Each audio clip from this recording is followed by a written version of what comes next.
Hey dudes and chicks, and neither if those rules don't apply to you. Welcome to Makeup for Last Time. My name is Katie. Today I'm doing a tag video using black owned makeup brands. I'm going to be using my Pat McGrath Mothership 5 palette, the Bronze Seduction. The color story looks like this. And I'm also going to be using my Spectrum brushes.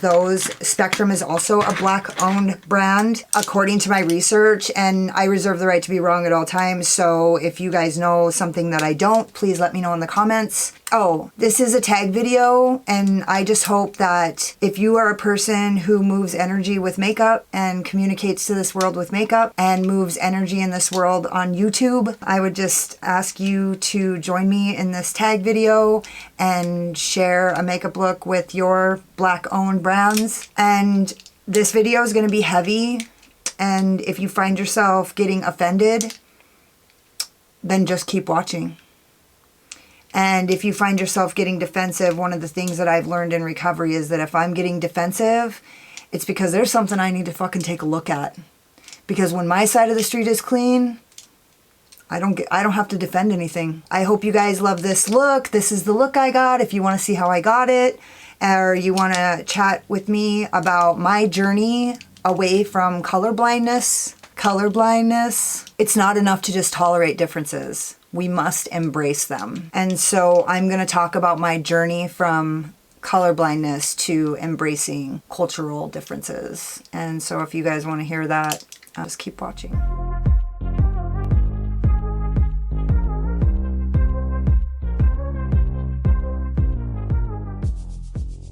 So I'm gonna use in the Saharan Blush Volume 2, I'm gonna use the color, actually now it's changed because I'm doing a different look.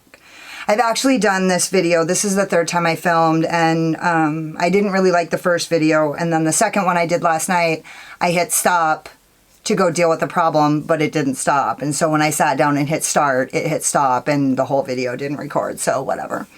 So I think I'm going to use the color B this time because I've done the same look twice. I'm not going to do it. I'm doing a new look now. I just want to say right now, I am not qualified to talk about racism. I am qualified to talk about my experience to get the fuck out of it. Basically, I'm going to just tell you guys a little bit about how I came away from that. A lot of us know, but a lot of us don't, and we've heard a lot on social media about white privilege. People who are white are pissed, and they're coming at it from all just kinds of angry. What happened was, for me, I grew up in a colorblind house. You know, I live in a really sheltered place where there's not a lot of diversity. There's no diversity, but there's other cultures that live here. It's not like there's no other cultures besides white people. But there isn't a lot of diversity, and that looks really good.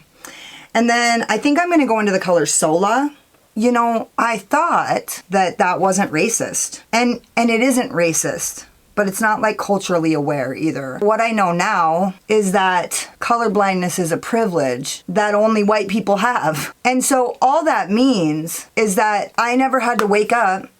Did I overdo it? Do I look like Santa? I feel like my cheeks are so hot right now. This is the actual color, but I grew up in a family of all women, basically. There were no men really in my home to speak of. And my family didn't see color. They just didn't. Like, they treated everybody the same, and like racism, it was not even a topic in my home. And so I didn't know, and you know, I would learn later that being colorblind is a privilege because I don't have to wake up and think about my race every day.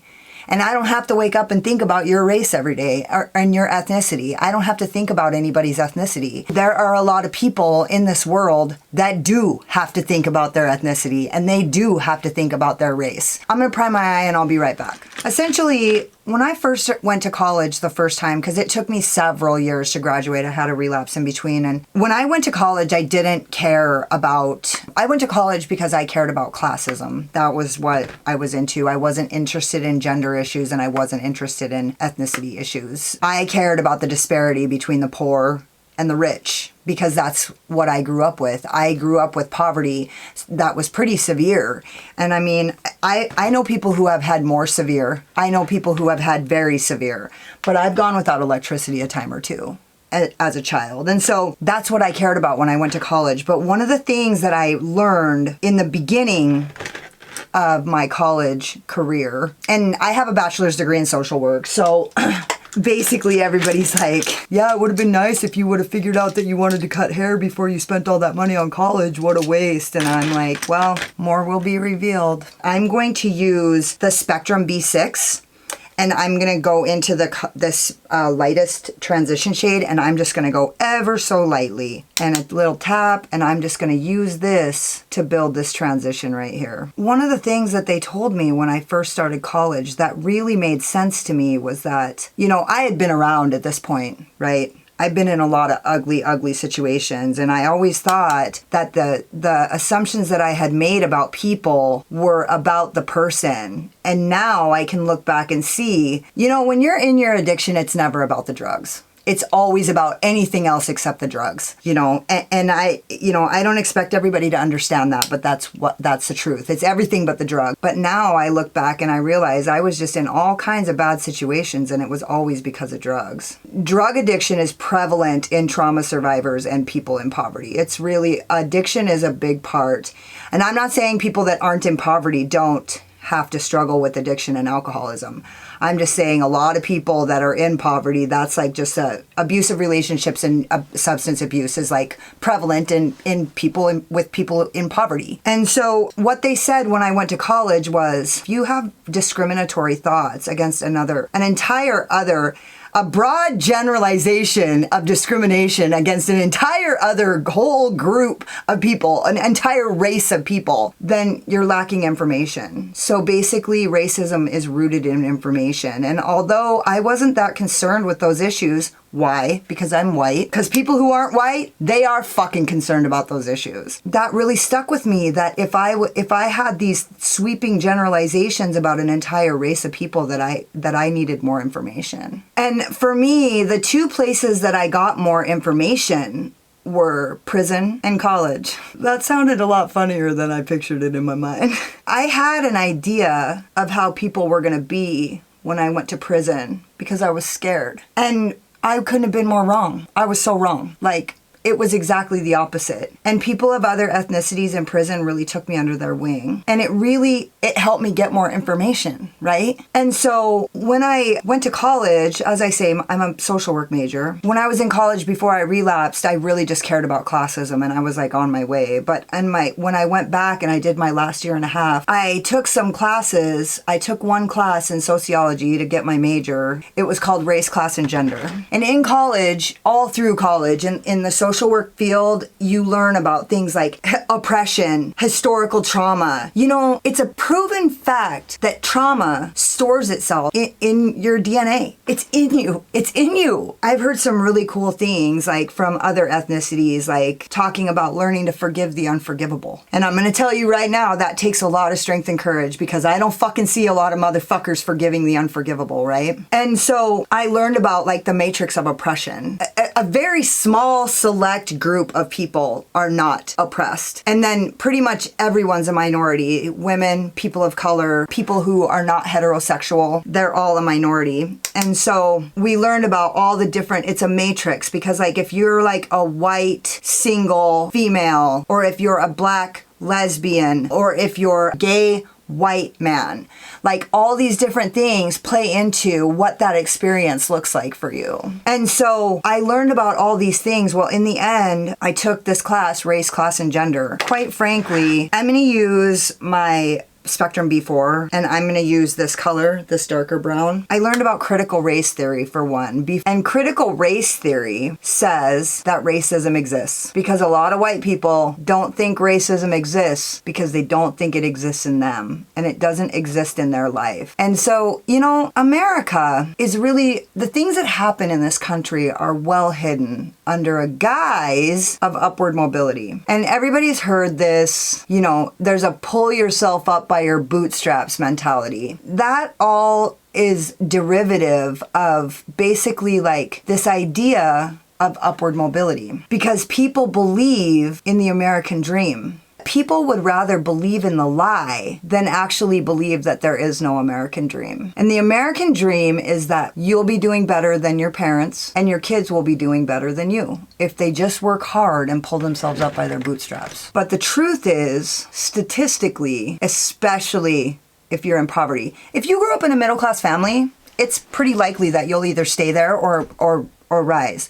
But if you come from poverty, statistically, it takes 5 generations for a family to move out of poverty. 5 generations. It's this thing where people would rather believe in it. Now, I need to be really careful because these shadows don't fuck around. You know, I'm just going to say it right now. Trauma looks a lot of different ways on people. I always think like, fuck, I wish I was one of those people that was like addicted to work and jogging and obsessive about eating vegetables and shit. But that's not what my trauma looks like. And some people's trauma does. You know, I mean, an example of this could be someone who grew up in the Great Depression, hands on the value of saving money to their offspring. That's not necessarily a value that got handed to me. Anyway, I'm going back into that lighter brown with my Spectrum B6, and I'm just going to use that to blend this out. These shadows are blending a lot, really good. I remembered having so many problems with it. I don't think I was being careful enough. Because here in a minute, I'm going to go in with the big guns, and then it's going to be, whoo, watch out. That looks really pretty. Okay, now I'm going to use my Spectrum A12, and I'm going to go into this deep purple here. Ooh, it kind of matches my hair, actually. I'm just going to be super ginger. I'm not going to play with this. Where was I? We don't get to decide how other people deal with their trauma. We don't get to. We only get to decide how we deal with our trauma, and sometimes we don't even get that. And so it's not my place to say how someone else's journey is going to look to come through their trauma. I learned about all these, like how historical trauma, you know, stays in your body it's in your DNA. I've heard people say a million fucking times, that was 200 years ago. I didn't do that. Well, no, we didn't do that, but we could do something to make it better, right? Just because it's not your fucking fault doesn't mean it's not your problem. People get so defensive. And like what I say earlier, I've gotten defensive when there was something that I needed to take a look at that I didn't want to take a look at. And that's happened in a variety of ways for me. It happened with my addiction. It's happened with a lot of things. It's happened with my shame. When my shame started coming up, I try to take opportunities where they will be of the most benefit for everybody. I don't like to completely destroy any opportunity of ever making awareness in the end or in the future. So anyways, I learned about all this stuff. Critical race theory. Racism does exist, and here's what it looks like. I was so fucking disgusted when I realized that I didn't even fucking know about this because I'm white. I didn't even know. I literally thought all these fucking bullshit thoughts. I just didn't know. You know, when you don't know, you don't know, right? When you don't know, there's nothing you can do about it. If critical race theory says that racism exists, and we figure out that racism exists, what's true for me is that you can't fucking do anything about it if you can't even admit that you have it, right? You can't even admit it. Nobody wants to admit it. Nobody wants to admit that they don't want to give up their comfort to fight for this shit. Nobody wants to admit that. People are like, oh, can we stop talking about racism right now? One day I was talking on the phone to my friend. I was talking to him about, racism, because like my eyes had been opened. I felt like I was like exploded with this idea that this fucking bullshit is actually happening and it's real. And it's like, anyways, he said to me, I was talking about it, and he goes, yeah, you know, everybody's always talking about that 6 million Jews died in the Holocaust. He goes, when white people came to America, 600 million Native Americans died. And I was like, what? And he's like, yeah. And I'm like, oh my God, like it blew my fucking mind. Like, I don't think people know that. They don't fucking know that, right? Because we don't get taught that. We get taught about the Trail of Tears and we get taught about assimilation of Native Americans, but we don't get taught that 600 fucking million Native Americans got killed. This country is stolen. Right? And it was built on slavery and indentured servants and all kinds of things. So no, it's not our fault, but it's still our fucking problem. And the truth is that slavery is very much alive and well in this country with illegal immigration. Everybody's talking about, well, we need to stop illegal immigration. But is it really the illegal immigrants that are the problem? No, it's greedy fucking people who want to pay slave wages and make money. It's a problem and we need to look at it. I feel like our history books we don't learn a very accurate history. If you want to read a really good book about an accurate history, it's called like History of the United States of America. I'll link it below. So the other thing that I learned was that colorblindness is white privilege. And so, you know, everybody's so defensive about the word white privilege. What do we know about being defensive? When I graduated from college, I decided I have done a little. I'm going to use my Spectrum A16 A16. Is that really how? No, I think I'm gonna go deeper. I'm going deeper, because that just doesn't look very deep. I'm gonna use my Spectrum A07, and I'm actually gonna take this deep purple, and I'm gonna take that all the way. I'm taking it all the way, guys and ladies, and neither. When I graduated from college, I've gotten the opportunity to I moved in a direction toward criminal justice reform in Montana. I've gotten the privilege of getting to speak in legislature a couple times. I've gotten to work with the ACLU. That's the American Civil Liberties Union, for those of you who don't know. I got to go to their national conference in Milwaukee this last year to talk about criminal justice reform as an impacted population. And so what an impacted population is the exact reason why white people can't talk about racism, because you're not an impacted person. And so for me, I am an impacted person in the criminal justice system. While I was there, we did this exercise called the Master's House. And it's based on work, and it's a book, I don't know what the name of it is, by a woman named Audre Lorde. It's there's just an E at the end, and so I don't know how it's exactly pronounced. But she wrote about the Master's House, and the Master's House is like this power construct in this country. It's an elite white male power construct, and I don't want to get anybody on the defense, but that's the truth of it. And that's the way it's always been. I like that, actually. And I'm going to go back into that darker brown, the midzy tone, and I'm going to use that to blend out this edge. And I really like this, actually. This is turning out really good. You just got to be so careful with these shadows. I'm going to use the Spectrum A16, this little flat daddy. Essentially, the master's tools are patriarchy. I'm going in with my NYX glitter primer, by the way. Patriarchy, white supremacy, and capitalism. While I was at this event, we learned about implicit bias. I'm gonna use this red right here. I have to. And basically what implicit bias is where, ooh,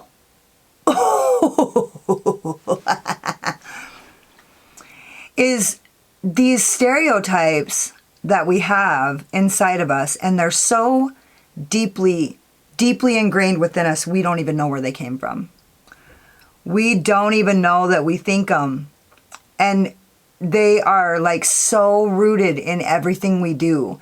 They're like our beliefs that we don't know where they came from, or like these ideas against groups of people based on a lack of information. Right? I'm going to go back into that deep purple with my A12. One of the things that happened was they asked everyone to share about like a way that they had implicit bias in the past and how they had come through it. And no white people shared because they were smart and I was fucking stupid. And I shared a story that really hurt people.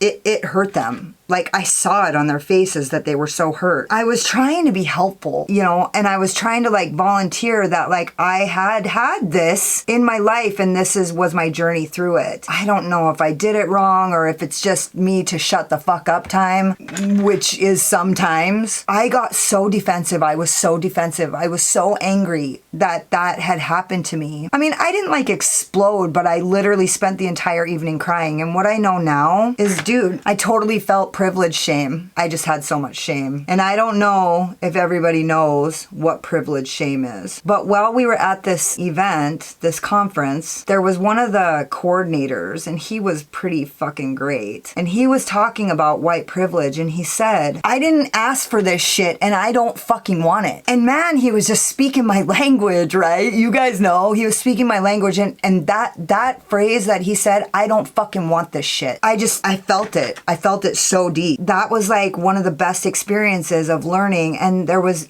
so many people of color and so many white people, and they were allied and they were standing together and they were fighting. They were learning how to fight oppression and how to fight systemic racism.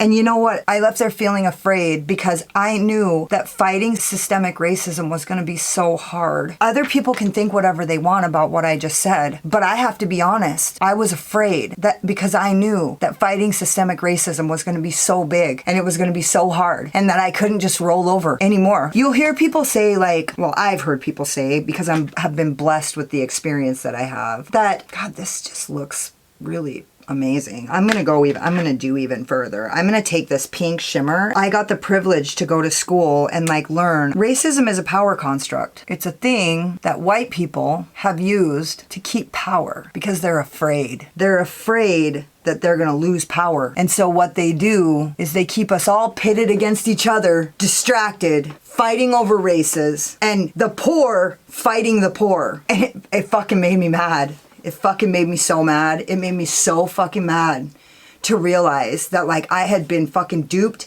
to play into the hands of these powerful, powerful forces and these systems that were put into play to keep everyone weak and disunified.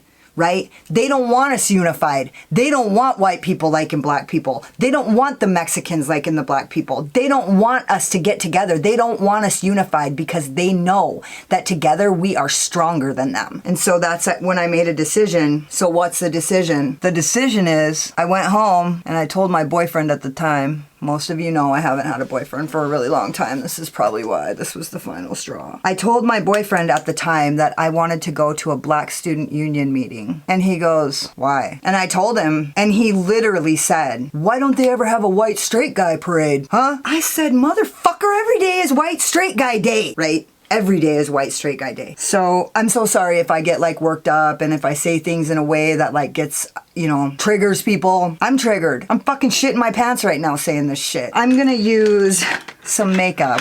I'm gonna go into that deepest purple and I'm gonna use that to go along my lower lid carefully, ever so carefully. I'm at this crossroads. I wanna do something and I don't know what to do and I wanna get educated. Little by little, I start to ask the questions because we need to ask the questions. We need to be willing to get uncomfortable. We don't get to expect people from oppressed populations to start these conversations. We need to start the conversations. It's up to us. And so I start to put myself in situations where I get to have these hard conversations and I get to confront that little thing inside of me that says, I don't have white privilege. I grew up with no electricity. I did all this, blah, blah, blah, blah. It's not about me. I don't have to defend it. When my side of the street's clean, I don't ever feel like I have to defend myself. You could say anything to me and I know that when my side of the street is clean, I don't need to defend it. When I'm defending myself, it's a fucking red flag. My journey through this started when I went to prison and then like really like got the ball rolling when I was in college. Since then, little by little, I've been able to have conversations and ask questions. If we can't even admit that racism exists, there's nothing we can do to tackle this. But together, if we are willing to get uncomfortable and we're willing to ask the questions, we can do something about it. Just asking the questions is doing something. And so I'm proud. I'm proud of the beauty YouTubers that are like standing, man. They're standing on social media. They're donating money. They're buying Black-owned beauty products. They're like doing all these things. And I didn't want to just be standing there with my dick in my hands. So this is what I'm doing. Okay, I'm gonna go into this brown and I'm just gonna barely. I don't want to get out of hand with this. And I'm just blending this out underneath. And then I'm going back in with my Spectrum B6 and I'm going to go into that lightest brown and I'm going to blow this out. You guys know how I do it. I want to actually get this much darker on that lower lid. So I'm going back into that purple and I'm just gonna try to get this darker. And then I'm gonna use that same Spectrum A13. I'm gonna go back into this red and I'm gonna run that along my lower lid. Oh my God, this red is fucking out of this world. It's literally, I've actually never seen anything like it. And I have a couple doozy reds. I've never used this one. And honestly, what is it? I mean, this color draws you to this palette. This is the color, right? Sorry guys, you know I hold my eyelid because it's old and weird shaped. Deep set, I meant, not weird shaped. Deep set. I'm kind of getting to the end here where I'm like wrapping this look up and I'm just making some decisions. I literally cannot stop myself from going into this color for the inner corner highlight. It's not gonna match, but I don't give a fuck. Hopefully it still looks pretty and I don't fuck this whole thing up. I'm using my A12 and I'm gonna go into that weird color and I'm just gonna put that right Does it look weird, or does it look like that's exactly what I was supposed to do? What happens if I spray it? Let's see. I mean, it's already good. I just am curious. Ooh. And then I'm gonna just drape this, draping. And then I'm taking the B6 and I'm just gonna kind of give this one final blendy poo. I think that looks pretty as fuck. Okay, I'm gonna go finish the other eye, finish up the rest of this look, and I'll be back when I'm done. So this is the finished look. The manifesto. Actually, this is the manifesto. What do I know? I know that it's a lot easier to sit back and not sacrifice your comfort, and not get out of your comfort zone, and not stand up for things that don't have anything to do with you. But the thing is it does have something to do with you, because people fucking matter. More than buildings, more than money, people fucking matter. Love is stronger than fear. And it doesn't feel like that. It doesn't feel like love is stronger than fear. Fear grips you. I know it's fucking scary. I'm fucking scared right now. I'm scared of what fucking people are gonna think about this video. I'm scared about what my subscribers are gonna think. I'm scared of what my friends are gonna think. I was at that convention and I was talking to somebody about, and I said, I'm scared of what my friends were gonna think, and they were like, oh, I don't hang out with people like that. Well, fuck, I do. Most of the friends that I have are maybe won't ever stop going to prison. They've spent their entire lives in and out of prison. And racism is a survival skill in prison. So I do hang out with a lot of those people, and I don't know what to do. I just try to do little things and take little opportunities. I fucking did this. And fear looks like a lot of things. Fear looks like drug addiction. Fear looks like anger. Fear looks like defensiveness. Fear looks like people pleasing. Fear looks like escape. Fear looks like silence. Fear looks like fucking racism. Fear looks like racism. It looks to people like I pulled myself up by my bootstraps, but I didn't. I didn't fucking pull myself up by my bootstraps. It took a fucking army of people to help me fucking change. And we need to wake the fuck up.